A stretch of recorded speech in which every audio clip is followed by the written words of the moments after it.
Hi guys, Roxanne here from Tiny Home Living. Well, as you can see, we're in the new kitchen and we are going to make apple pie filling today. But before I get started with the pie filling, I just want to ask you to like and subscribe, hit that notification bell, and share this video with your family and friends. We really appreciate it. Don't forget to give us that thumbs up. It really helps. Let's get going. I'll show you what we're doing. Now again, I am using this Barnardin book. It is, I've got so many sticky notes on here. Fruit pie fillings, I'm doing the apple pie filling, and I'm doing a double batch. So I have my sugar measured out. I've got 5½ cups. My clear gel, it calls for 3/4 cup, so I've got 1½ cups. Apple juice, it calls for unsweetened apple juice, 2½ cups, so I've got 5 cups here.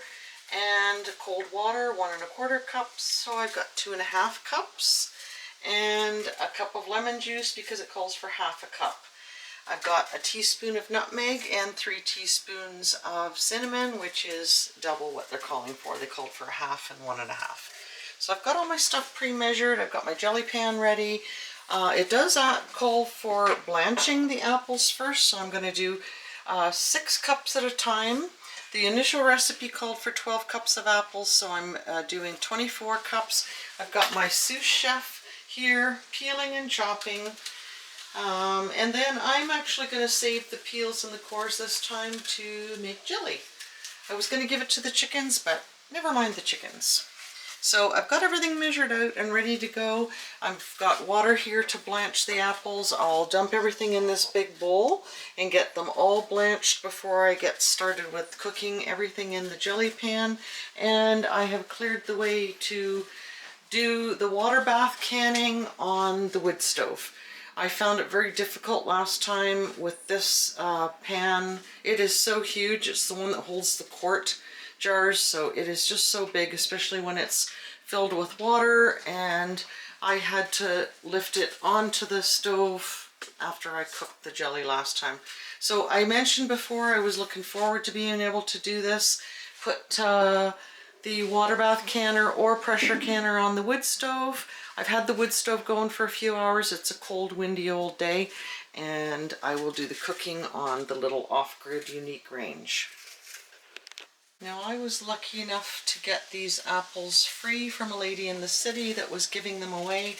She has a mature apple tree, and of course ours are not mature yet, and we didn't get that many. And these, she didn't know what kind they are, but they're very hard and very tart, kind of like a Mac or a Spartan.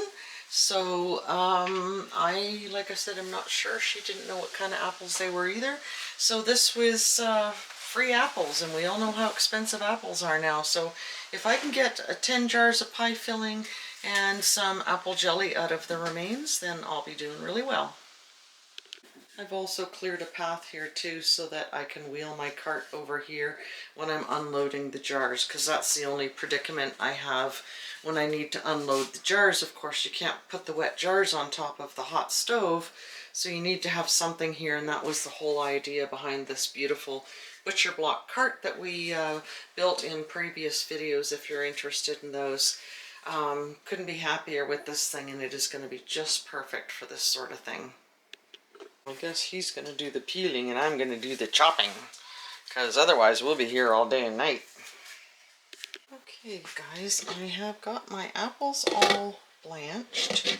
Look how this lid, this pot had a glass lid and it got broken years ago, and I've been looking for a lid that fits it, and this Le Creuset lid for my latest addition to my collection fits this pot perfectly, and the water just heats up so fast when you have a lid on these gas stoves. But I'm going to dump this water that I blanched everything in and get rid of that, because I keep the lid on because otherwise it just steams up the whole room. We had to run over and pick up a load of stuff out of the freeze dryer. So before I went, I loaded a huge log into the wood stove. So that is almost ready as well. I'm going to turn the oven on to heat up my jars, because that's how I sterilize my jars, and get cooking this stuff. Oh, the other thing I should mention, this is how much I got for peels. This is the stuff I was cutting when I cut them into quarters. So I'm going to put this all in a bag, put it in the freezer, and I will make jelly another day. Also got quite a bit of apples left, so I think I'll make a couple of pies, fresh pies out of this, and the rest will go in with this to make my apple jelly. Got my jars heating up. So now the instructions say to add the sugar, which is the 5.5 cups, the 1.5 cups of clear gel, kind of like the consistency of cornstarch, so it kind of sticks to the bowl. Your nutmeg. Now I add the dry stuff first because you don't want to add your liquid in here until you get your dry stuff combined, because you might end up with a clump of nutmeg somewhere. So I like to combine all the dry ingredients. I do this with my scones and everything else too. Combine your dry ingredients before you put your liquid in. Now we're going to put the apple juice and water in and boil it, and then add the lemon juice after that and boil it again. That's what the instructions say. So I've got that pretty well spread in, the cinnamon, nutmeg, and the cornstarch or the clear gel mixed in with the sugar. And now we can pour in our apple juice. I'm right-handed, but I do this with my left hand. Don't ask me why. That's the apple juice in the water. I'm just going to check my oven. My eyes are watering, so that might mean the oven's gone out. So let's get this heated up. I've kind of pushed my limits here again. This is 24 cups apples instead of 12, so this is going to be pretty full by the time I add the lemon juice and get the apples in here. Good thing I bought the biggest jelly pan on earth. I'm trying to remember where I got this. I got it a number of years ago. I always wanted a really nice copper jelly pan, and this was over $400, and that was a very long time ago. And copper has gone crazy like everything else. It's either Williams Food Equipment online, or there's another one that I use occasionally to look for things that are on more of a commercial level. I would like a really big stainless steel pot to cook in, because I won't cook in aluminum, of course. Been there, done that. But this copper pan is really thick and really heavy too, and it's not copper plated, so you have to really watch, especially these days, what you're buying. Once my jars are almost ready and I'm ready to fill them, I will drop this. It's actually a steamer from a pot, and I'm finding this really handy because it has a handle. I just drop it into the pot of boiling water once it's nice and hot to sterilize my lids, and then I have this to grab onto to pull it out. And actually, this pink bowl that I just used for the sugar, this colander just happens to sit nicely in this bowl when I pull it out of the water. I set it in that bowl. It started to gel a lot quicker than I thought it was going to. I walked over there and came back, and it was starting to gel at the edge. So with this Sure Gel, I'm trying to remember where I got that. I ordered it from the States many moons ago, and I ordered a whole bunch because, of course, you know, my greatest fear, now I can't get it. And of course, pectin is obscene prices too. So I don't have an awful lot of this left. But the Sure Gel was mentioned in that cookbook, that Barnardin cookbook, so that's what I got. I went looking for it and ordered it. I might have to see if I can find an up-to-date place to buy it. And I'm sure it's probably double or quadruple the price. The canner was starting to boil over, so what I did was just slide it over here, which is the thing I like about the wood stove. So it's gotten really hot because of that big log I put on. So I will just, now I know my water's ready, so when I get this all done, and it's not going to take long now, you can see how it's getting really thick around the edge of the pot. Really thick, just like when you do a cornstarch or anything else. See how it's kind of clumping? Now I only took my eye off that for less than 60 seconds. So it doesn't take long. Then I'll add the lemon juice, boil it again, and then I'll be ready to throw the apples in. This too is me getting used to this new stove.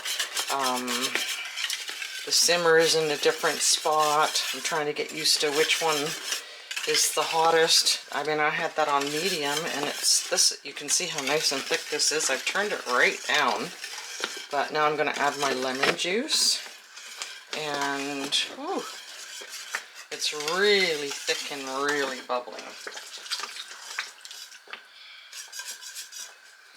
So of course your apple juice and your lemon juice have pectin as well. So that's why this recipe does not call for the liquid pectin, but it does have that clear gel, which makes it thicken up like you're used to seeing with a pie filling. So I will just boil this a little bit longer. If it starts exploding all over me, I will have to turn the burner off.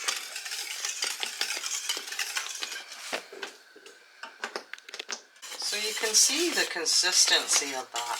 It looks like pie filling. How about that? Okay, it's starting to spray all over the cabinets and everything. Some of these apples are a little bit dark,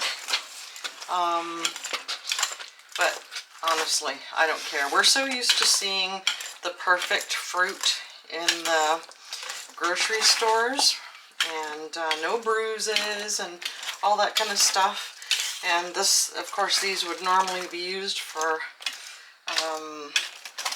juice and jelly and that sort of thing, but I'm doing both. I don't care if there's a little bit of brownness on the apples, but look at that, how nice and thick that is. That is going to be some nice. Now I did not cut the apples really thin, so you can see how incredibly thick this is. I'm hoping I don't have more than 10 jars because I might have a problem. Anyhow, I just wanted to show you something else. I saved this lid from a canner that rusted out, and look at it. It's almost exactly the same size as my gigantic jelly pan. What do I always say? Never throw anything away.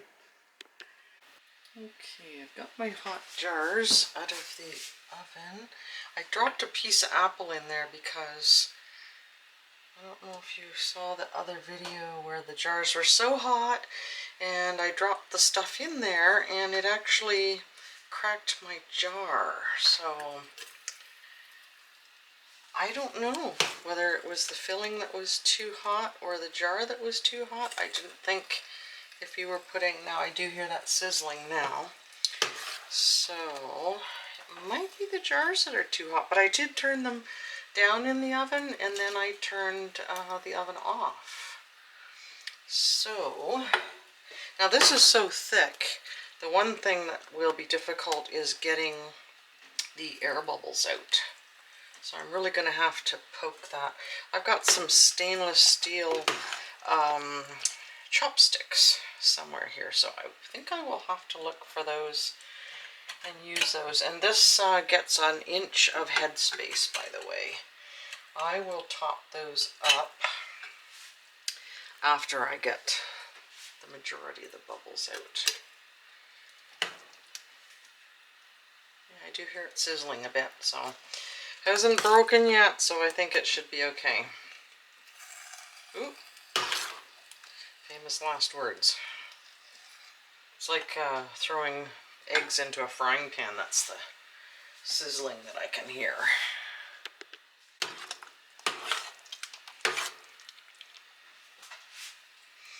And I should just mention that I did taste this, And it tastes amazing. Okay, so that worked out pretty good. Got 9 jars. I always find it really hard to tell when the pan is so full, you know, how much.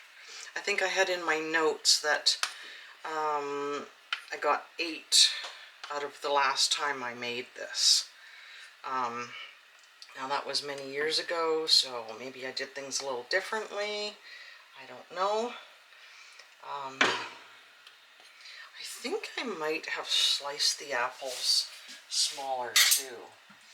So that would definitely make a difference in how,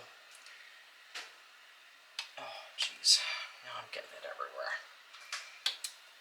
That would make a difference in how it packs into the jars. So this is pretty chunky and pretty thick.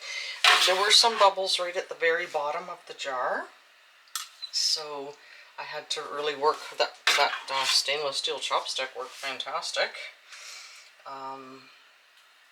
So now I have to have an inch of headspace, so I got to keep that in mind. Make sure I don't, well, I might have to take some out if I fill it too full. And my goodness, there might be a little bit left in the pan. What will I do with that? I have some ideas. I do have some ideas. Goodness, who's gonna eat that? These are topped up. I sterilized my dishcloth and I am gonna wipe the rims and get the rings on these. I took them out of the canning pot, so they're all sterilized. I have to say, I just tasted this apple. Chris is not gonna like this. The apples are hard, just like he absolutely hates. So hopefully they will cook enough while the pie is cooking. That was my theory anyway, so that he doesn't get too upset. Otherwise, I guess I'll have to eat it all myself. Okay, now I am going to carefully move this. It's still very, very hot even being on that side. Move this over.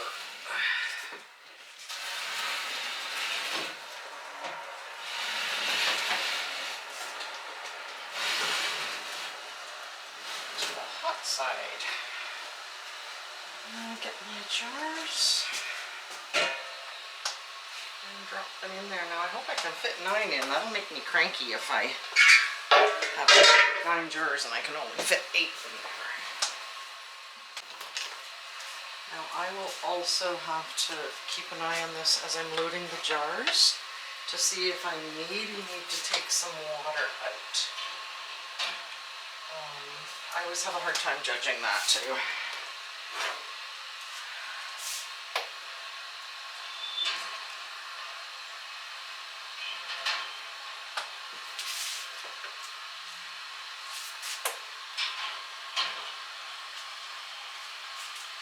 And I have, you know, I've made the mistake before of dunking my hand in the boiling water, not realizing how high it's come up when I'm putting the jars in, so you have to be really careful of that.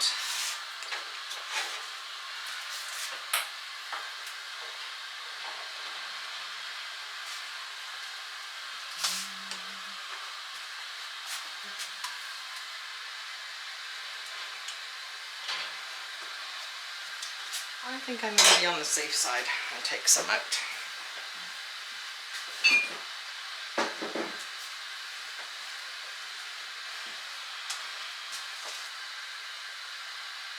Try and do that without dipping my hand in the boiling water too.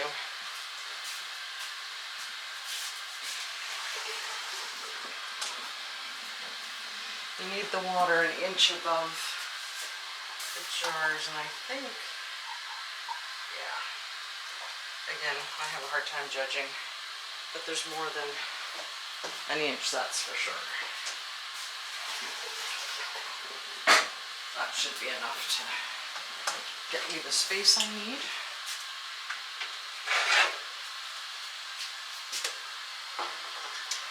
Ooh, I'm gonna have just enough room, I think. an angle this in where that handle is. Maybe not.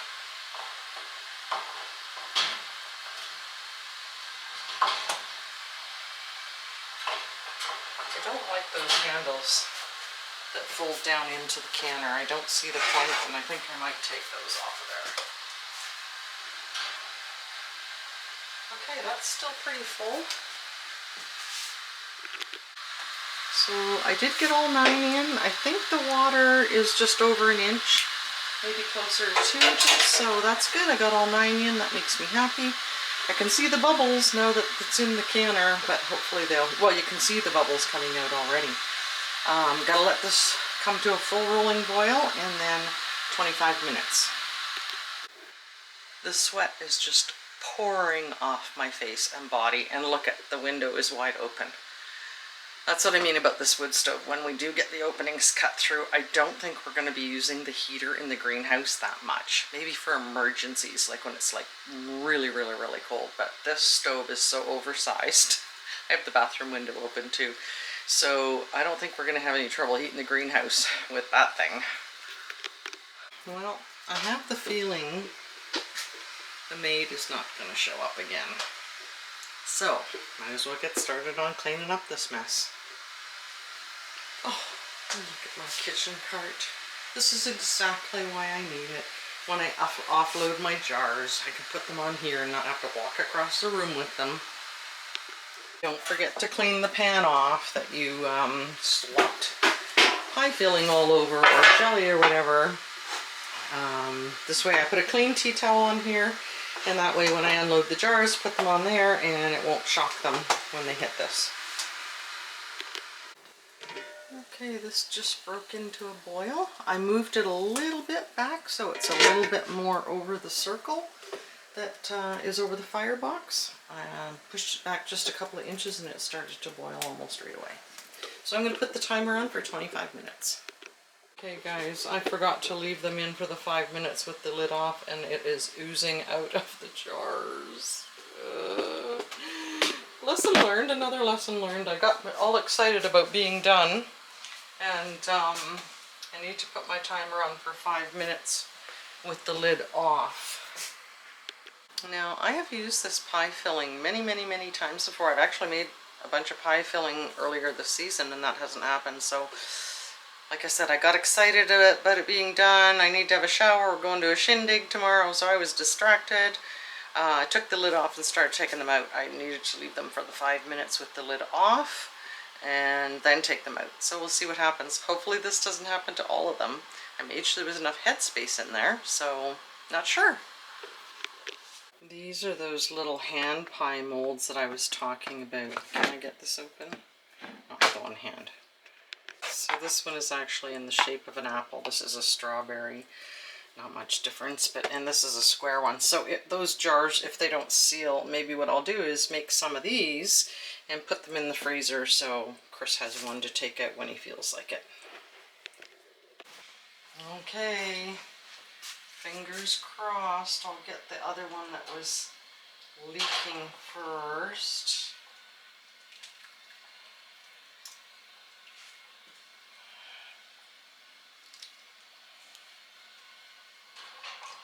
Hopefully that's all it was. It's just that I skipped that one step, obviously a very crucial step. I don't think I've forgotten to do that before, so I was just distracted by being so sweltering hot and wanting a shower and thinking about going out tomorrow night, going to a shindig at our church. And we don't go out much at night anymore, that's for sure. So going out for dinner and a concert. So, all right, now the other ones don't seem to be oozing out like that one. Oh, please don't ooze out. There we go. So, yeah, see that one? Oh no, this one is too. Oh my goodness, they are all doing it. Which means I will have to take all of the lids off, clean the rims, try to can them again tomorrow. I don't know what it could be other than the headspace, and I made sure there was an inch of headspace. So I just don't get it. This has never happened before. What a mess. Look at this. It's just oozing out like the blob. Well, I guess I will have to do a part 2 tomorrow. Oh my goodness, what a mess that's going to be to clean up. I don't know what else to do other than to leave more headspace and try it again. I'll leave the canner on the stove, I guess. Reheat it again tomorrow. Yikes.